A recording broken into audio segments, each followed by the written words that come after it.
Hello viewers, welcome to my channel Rasighar. আজ আমি আপনাদের সঙ্গে শেয়ার করব বাচ্চাদের জন্য খুবই উপকারী একটি রেসিপি, পটেটো ক্রিপ। এটি আমি অন্য একটি ভিডিও থেকে দেখেছি, সেটা আমি আমার নিজের মতো করে তৈরি করার চেষ্টা করেছি। এখানে আমি প্রথমে নিয়ে নিয়েছি আলু, কুচি কুচি করে নিয়েছি। আমি এখানে 1.5 কাপ পরিমাণ আলু কুচি আছে। এখানে আছে গাজর কুচি হাফ কাপের মতো। এখানে আছে ময়দা, 1 কাপ পরিমাণ ময়দা নিয়ে নিয়েছি। আপনারা চাইলে আটা ময়দা যে কোনো একটা কিছু নিতে পারেন। এর মাঝে আমি দিয়ে দিচ্ছি একটি ডিম,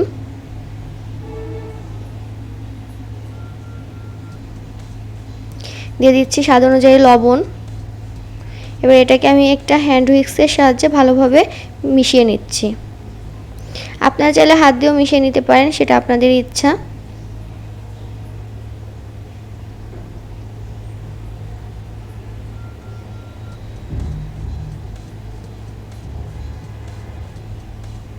ভালোভাবে মেশানো হয়ে গেলে আমি একটু একটু করে জল অ্যাড করব।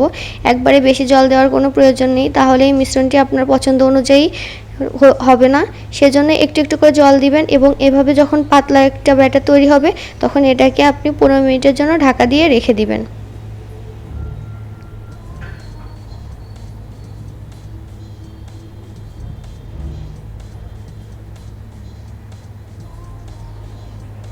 এবার আমি একটি কড়াই নিয়ে নিয়েছি, কড়াইতে দিয়ে দিয়েছি তেল। এবার তেলের মাঝে আমি আলু এবং গাজরগুলো দিয়ে খুব সুন্দর করে ভেজে নেব। যে সকল বাচ্চারা সবজি খেতে চায় না তাদের আপনারা এই রেসিপিটি যে কোনো সবজি দিয়ে তৈরি করে দিতে পারেন। এর মাঝে আপনারা চাইলে চিকেনও অ্যাড করতে পারবেন, সেটা আপনাদের ইচ্ছা। যেহেতু আমি এটা আলু দিয়ে করেছি সেই জন্য আমি এটার নাম দিয়েছি পটেটো ক্রিপ।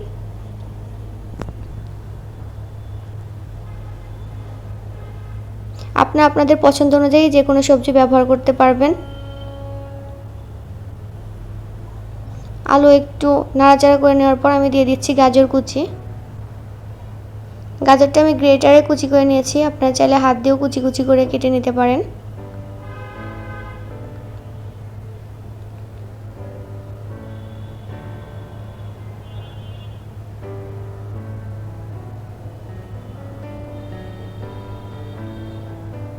দিয়ে দিচ্ছি স্বাদ অনুযায়ী লবণ।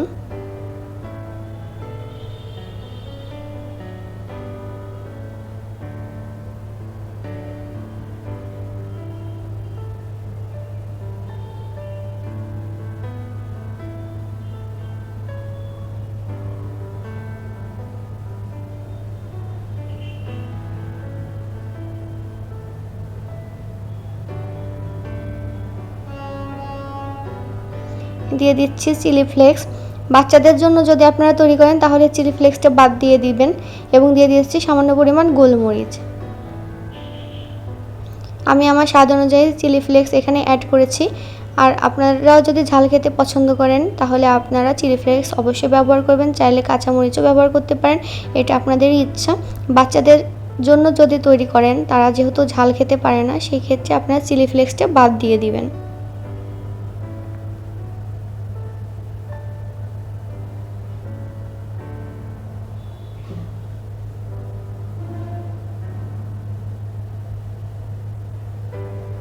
ভাজা ভাজা হয়ে যাওয়া পর্যন্ত রান্না করতে হবে। এবার দিয়ে দিচ্ছি এর মাঝে 1 চামচ পরিমাণ সয়া সস। আবার নেড়েচেড়ে ভালোভাবে মিশিয়ে নিচ্ছি।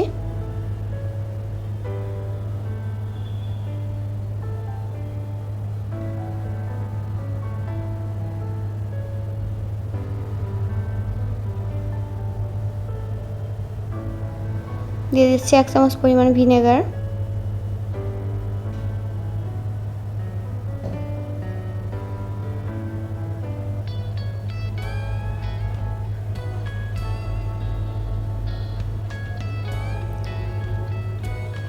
আমার ভাজিটা হয়ে গিয়েছে। এবার আমি এই ব্যাটারটাকে আবার একটু ভালোভাবে মিশিয়ে নিচ্ছি। এবার দেখুন একটু রেখে দেওয়ার ফলে এটা হালকা পরিমাণ ঘন হয়ে গিয়েছে, যেমনটা আমার প্রয়োজন। এবার একটি ফ্রাই প্যানে তেল ব্রাশ করে নিচ্ছি। এবার দিয়ে দিচ্ছি 1 হাতা পরিমাণ ব্যাটার এবং এটাকে এভাবে গোল করে আমি একটা রুটি মতো বানিয়ে নেব।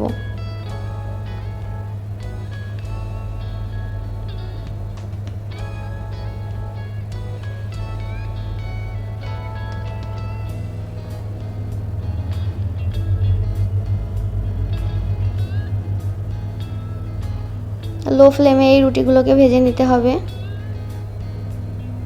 এভাবে উল্টিয়ে পাল্টিয়ে খুব দ্রুত হয়ে যায় এই কাজটি, একদমই সময় লাগে না। আপনারা চাইলে বাচ্চাদের টিফিনে এই রেসিপিটা অনায়াসে দিতে পারবেন। রুটি যখন তৈরি করা হয়ে গিয়েছে, সবগুলো রুটি আমার তৈরি করা হয়ে গিয়েছে, আপনারা দেখতেই পাচ্ছেন। এবার এক একটি রুটির মাঝে আমি দিয়ে দিচ্ছি একটু করে আমার তৈরি করে নেওয়া সবজিগুলো। এবার এটাকে আমি ফোল্ড করে নিব। আমি অত সুন্দর করে ফোল্ড করতে পারি না, আপনারা আপনাদের মতো সুন্দর করে ফোল্ড করে নেবেন। দেখতে সিম্পল হলেও খেতে খুবই মজার, একটা অন্যরকম স্বাদ। রেডি হয়ে গিয়েছে, আমি সবগুলোকে ফোল্ড করে নিয়েছি।